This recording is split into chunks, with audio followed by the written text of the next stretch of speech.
everybody, welcome back to another video. Recently I've been obsessed with making hot cocoa, and I even have an adult version of the hot cocoa. So I'm gonna go ahead and share that with you today. I hope you enjoy it, and let's go.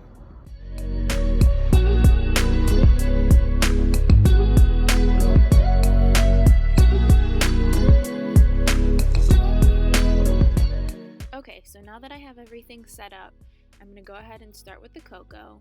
As you can see, I have a sifter out. Sometimes the cocoa gets a little bit lumpy, and for stirring purposes afterwards, it's just a lot easier to throw it through a sifter first. So I'm going to do half a tablespoon for each cup. I do about 8 ounces per cup, so if you're doing a little bit more than that, you may need to test it out and taste it as you go. But for this purpose, I'm doing half a tablespoon of cocoa for each.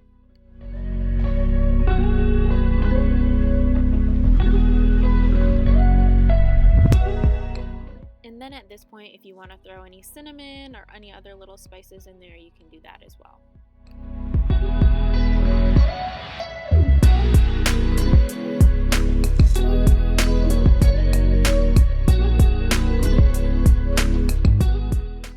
Okay, and now we can move on to the sweetener. I'm using organic raw cane sugar because this is what I use for a bunch of other ingredients, so that's what I had on hand.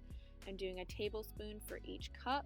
If you want to use maple syrup or agave or a different sweetener, you can do that, but this is what I'm using for this purpose. And then moving on to the liquid portion of your hot cocoa, you'll want to use whatever type of plant milk, but of course you'll want to make sure it's opened first. So in this case, I'm using organic soy milk. It does have a sweetener in it, so you'll want to check that. If it's unsweetened, that's perfectly fine as well. For this case, I just use the sweetened version. It takes it up a notch just a little bit.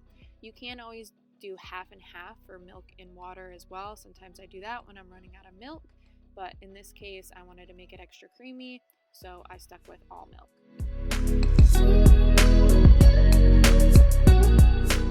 So now you'll just want to stick it in the microwave for a minute and a half or so, however hot you like it, and then we'll pull it out and finish up the rest.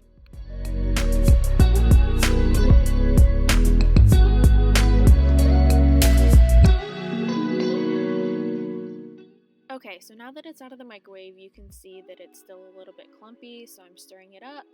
If stirring it with a spoon doesn't work, usually I pull out a whisk and try to blitz through those last few clumps. The sifter does, again, help with this. Usually it doesn't come out this clumpy, but sometimes you just gotta work with what you got. Now moving on to the fun part. The original part is a kid's version or an original version of hot cocoa, but if you want to kick it up a notch and make it an adult version, this almond Baileys is great. If you didn't know, 1 ounce of liquid is 2 tablespoons, so I'm going ahead and putting 2 tablespoons in each of our cups, and then I'm going to go ahead and stir it up, make sure it's all mixed in. This is important to know, is that you don't want to put the almond Baileys in before you heat the cocoa up, because you don't want to cook the alcohol out of it. Also, if you wanted to add in some vanilla or peppermint extract at this point, you can definitely do that. But I'm just going to throw a few marshmallows on top and call it a day.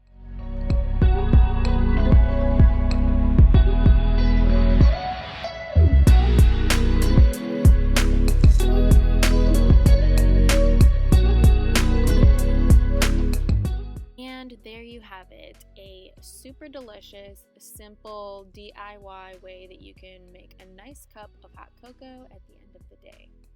I hope you enjoyed this video. Please give me a thumbs up if you did, and subscribe if you haven't already, and I'll see you in the next video. Bye!